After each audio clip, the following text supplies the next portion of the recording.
Hey everyone, this is Andy Whitaker-Smith, one of the pastors. It is my joy and excitement to be welcoming our new incoming senior pastor, Charley Reeb.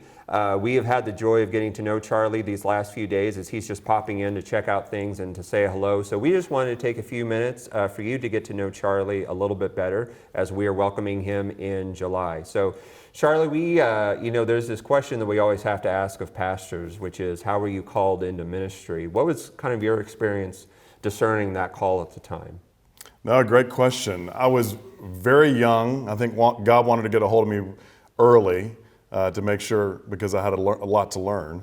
And I was in Tampa in a church, and I was 15, 16 years old, and it was originally through a sermon. I listened to an incredible preacher who penetrated my heart as a teenager, and I couldn't wait to go hear him.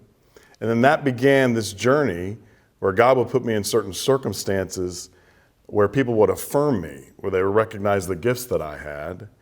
And between those circumstances and people affirming those gifts, and then this burning conviction in my heart to change lives with the gospel through the preached word, which is at the center of my call, it began. And from 16 on, I knew exactly what I wanted to do with my life. So it was pretty clear early on what God wanted me to do.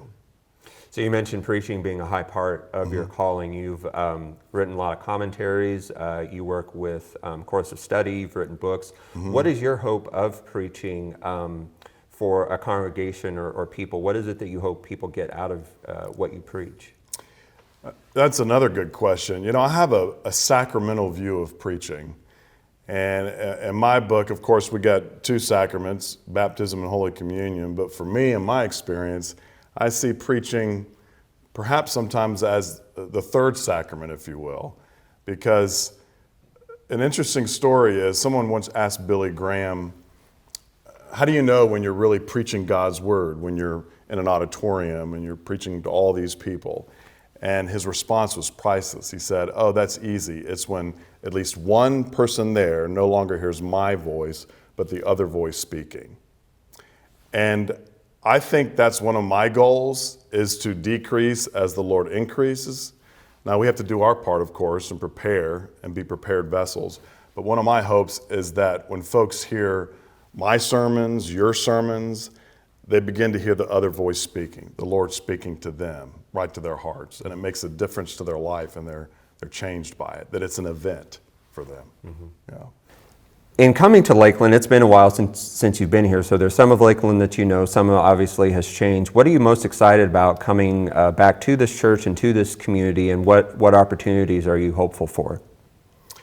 Well, I'm excited, first of all, because it does feel like I'm coming home, and I know I'm a bit partial, but I was an associate here, as some of you know, for 4 years, in 99 and early 2000s.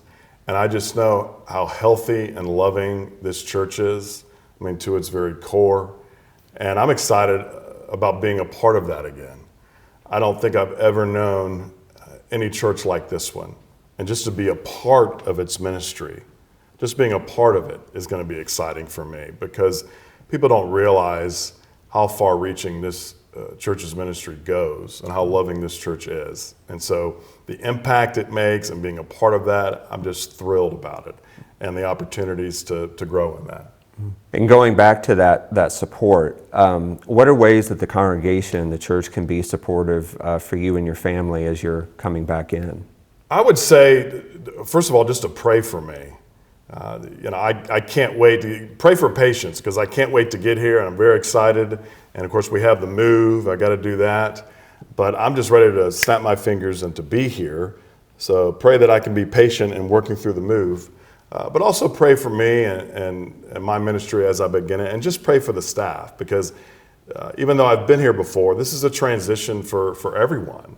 And I want it to be a smooth one and a positive one. And so just pray that occurs as well.